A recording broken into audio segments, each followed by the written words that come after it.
and welcome to another episode of 50 Shades in Grey.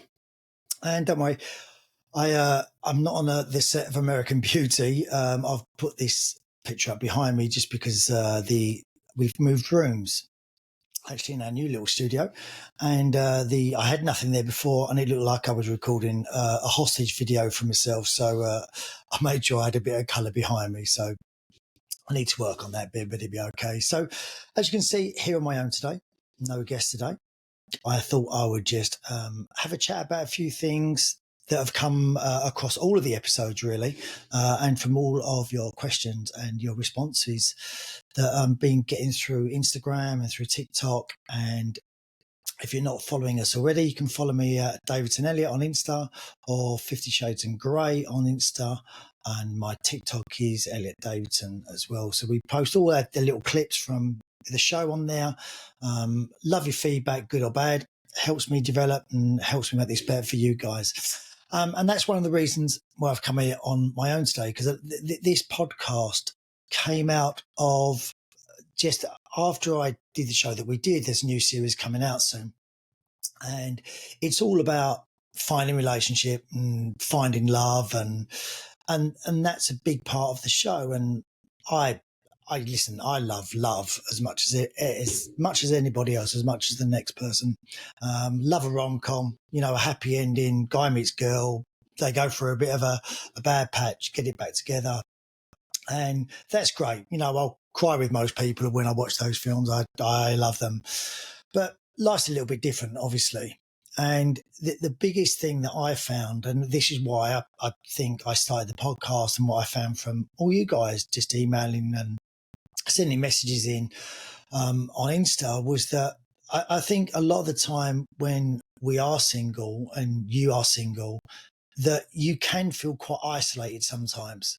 And you feel like it's only you're made to feel that way, I think, sometimes. And I think for me, the biggest thing, and I've said this a few times with a few of my guests, the biggest thing that I got out of the experience that I had was it was just so nice being with people that were in the same situation, and having people to talk to about, whether it be dating sites or going on dates or relationships at work, relationships that don't work, what happened, and, all those things, because more often than not, we've all got the same stories, just from a different person. So it's really nice to share those, because I think some of us can be surrounded by people that have been with people for a long time, and they forget what dating was like. Dating in your 20s was a completely different ball game to dating when you're older. The biggest thing I took out of the experience for me was that just being around like-minded people that have shared the same experiences as I had, good dates, bad dates, times when you think, I'm glad I'm on my own, and other times when you think, maybe it'd be nice to have someone to share things with.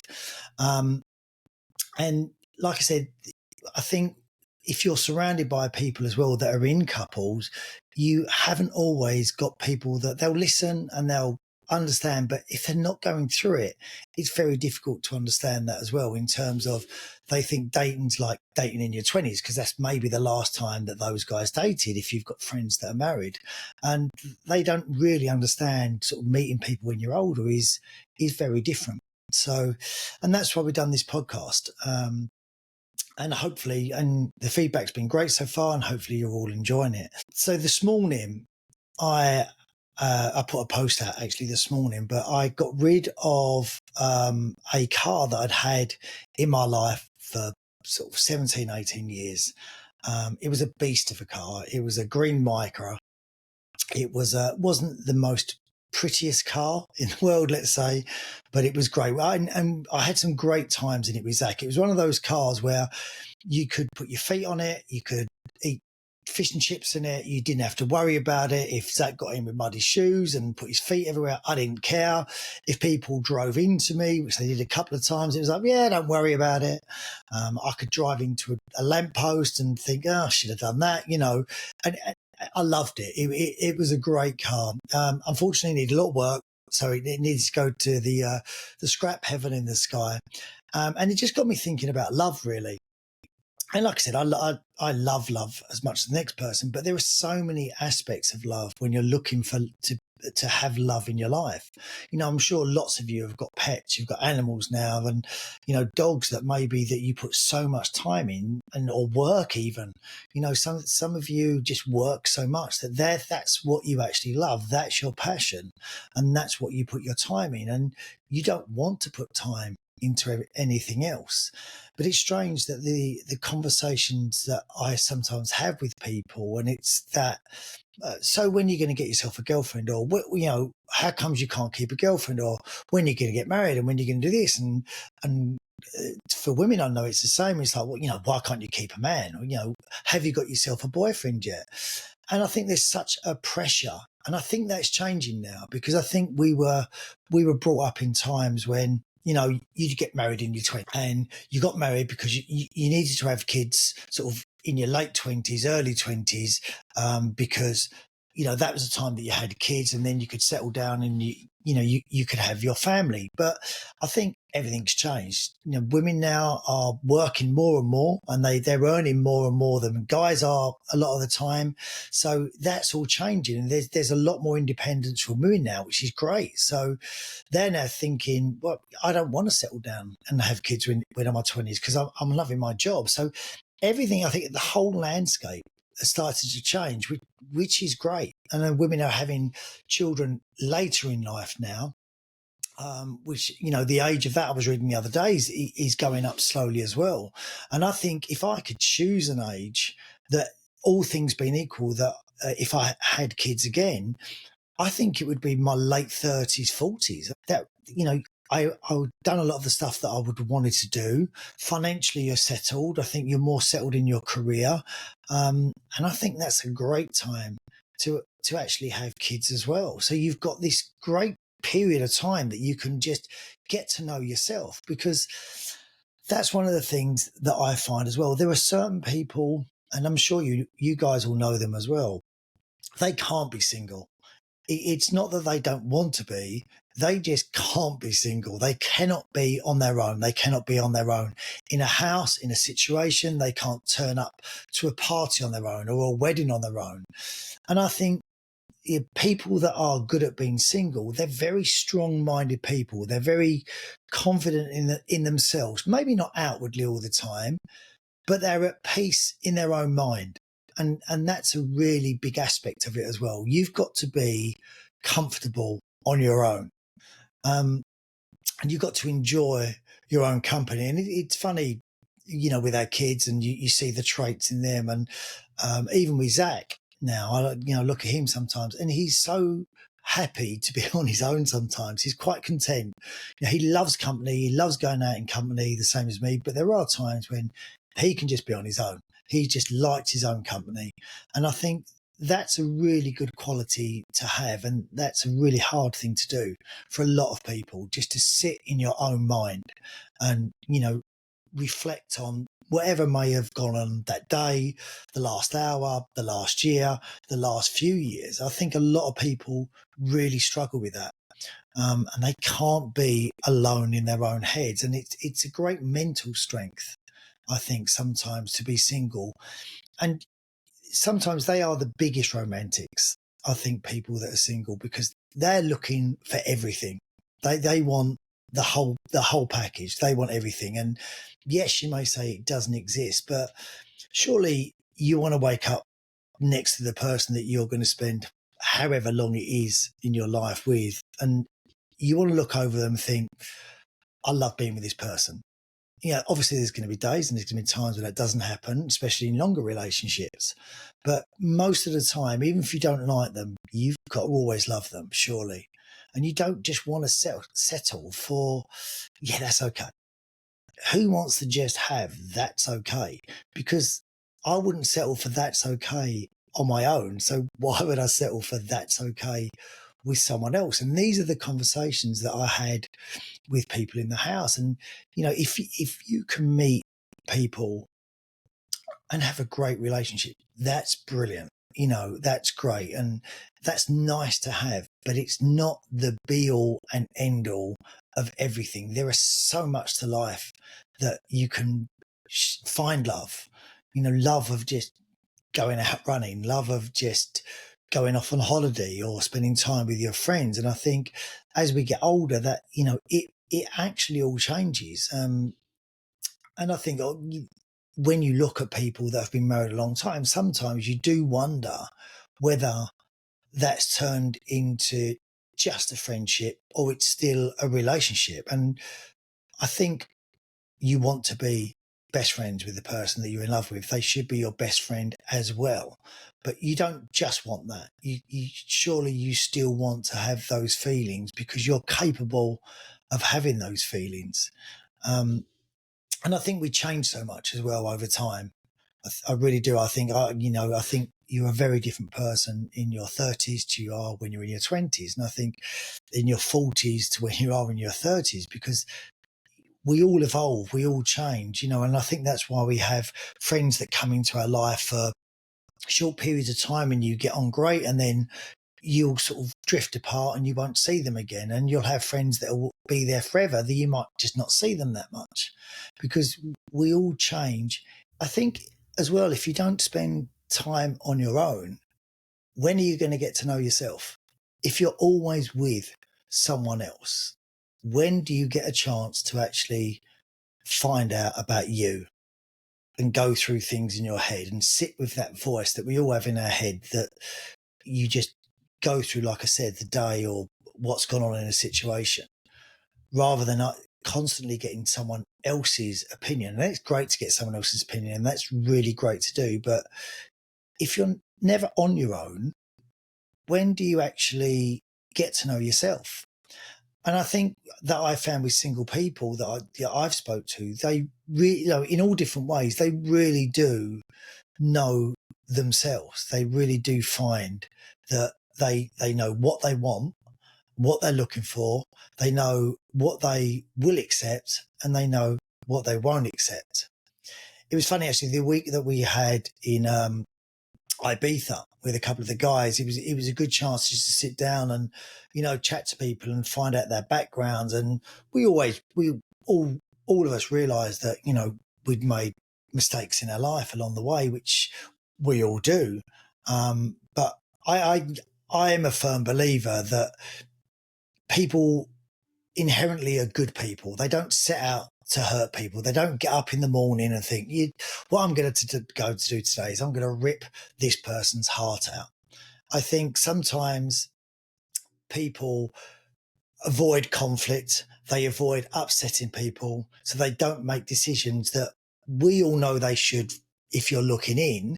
But when you're actually involved in the situation, it's very difficult to do because love has so many different aspects, doesn't it? We can be actually romantically in love with someone, and then over time that love can just turn into the love of, like you would your brother or your sister, where you would do anything for them, but you don't feel that romantic love that you've done before, and you don't want to hurt those people.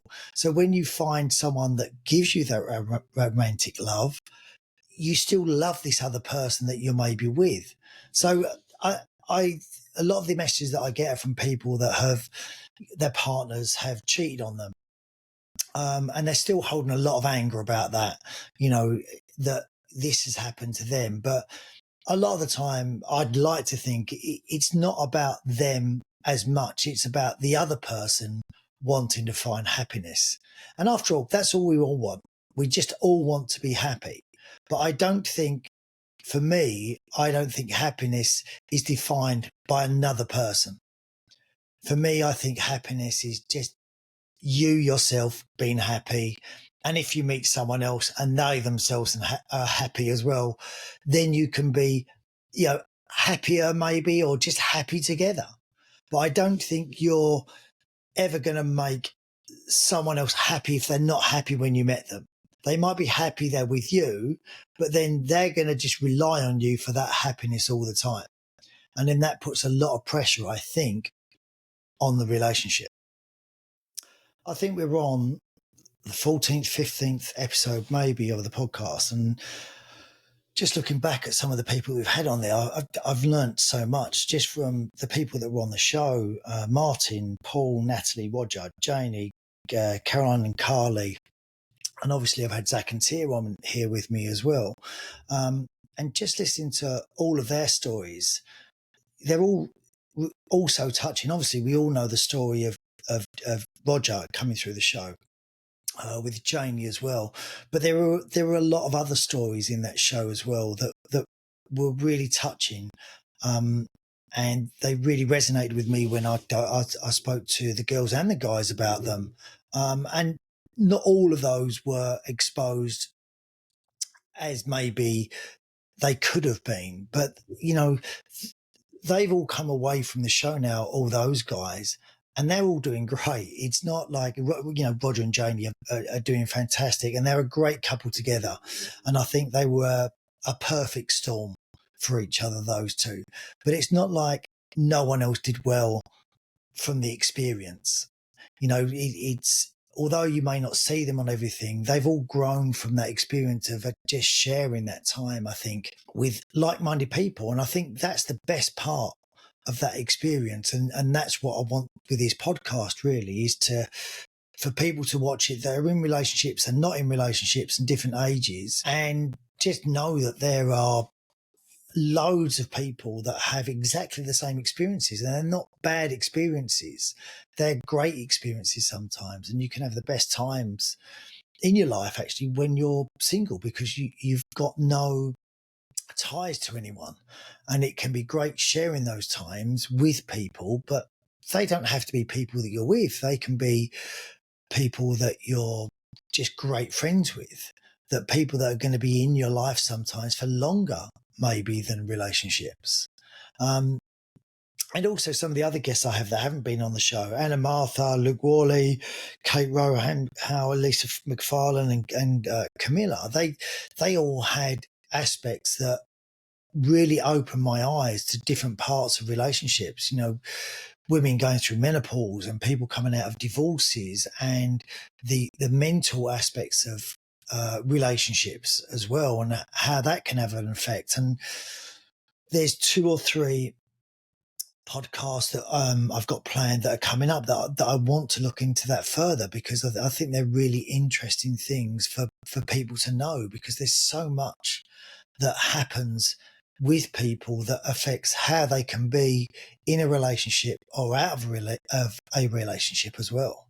And I think they're really important things for us all to understand and to know. I mean, as a male, in terms of menopause, I've learned so much about that and the effects of menopause that it has on women that I never knew before.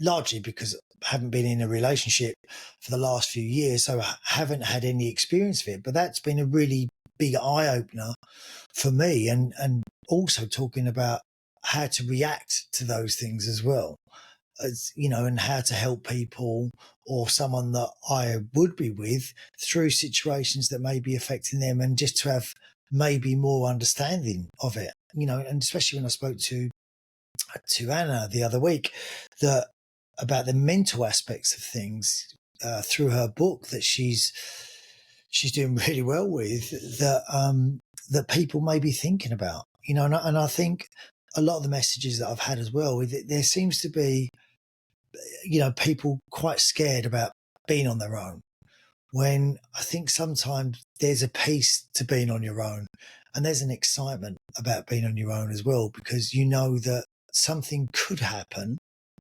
that could be really exciting, and that may not look like it's just around the corner. It could be a year away or 2 years away, or could even just be a couple of hours away. You never know, but that's quite an exciting thing to know, that there's still a long time left in your life, and anything can happen in that time. And you've just got to be ready for that and be in the best place that you can for that. So over the next few weeks, like I said, we've got some really great guests coming on. And I want to try and get as much different aspects and viewpoints around relationships and everything to do with relationships. And when I say about relationships, I don't just mean with someone from the same sex or the opposite sex. I just mean relationships in general, about how they can affect us, because I think that's another thing. We all view relationships as someone that's our partner, whether that's another guy, another woman, whoever it may be. But relationships are to do with everyone, our relationships with our kids, our relationships with people we work with. And I think the more understanding that we have of how people work, the different things that are involved in relationships can really help. So I think it's always good to listen to other people. But this podcast is about that, precisely that. It's about all of us sort of sharing ideas and listening to different people. And I love your feedback. So I'd love to get your feedback on the show. We've had loads of great guests so far. I'm planning on getting lots more for you, but I need to know who you'd like me to talk to. A-list movie stars are probably a little bit out of the question at the moment, but the kind of people that you'd like to hear about, the kind of people that you opinions from, like some of the people that I've had on already that have been great. And there's a couple of them that I'd really love to get back on as well and just delve a little bit deeper into other subjects. But give me your feedback. Let me know what you've liked, what you haven't liked so much, what kind of format that you like, whether you think the podcasts are too long, too short, whatever they may be, because I want to make this as good as I can for me, obviously, but I want to make it enjoyable for other people. And I think it's a great position to be in if you feel like you're helping people. And a lot of the messages that I've had from all of you saying how much you've enjoyed them, a lot of the stuff that we've done so far is about relationships and being single, but life is so much more than whether you're single or in a relationship. There's so much more enjoying, and we are not defined by someone else. We are defined by us as a person. Anything around us is bells and whistles that adds to it, but what defines us as people is us ourselves. So the more we get to know ourselves, the better it is. And you can only do that when you've got time alone. And like I said at the very beginning of this, you sit inside your head with that voice and make peace with that voice and discover things about yourself that you might not have known previously. So, well, that comes to the end of the first solo that I've done. I hope you've enjoyed it. Like I said, please give me any subjects that you'd like me to hear me waffle on about or an opinion on. And it's never advice, like I've said before. It's just my opinion from experience that I've had over the years. But make sure you take care, subscribe. Thank you for listening to 50 Shades in Grey. Goodbye.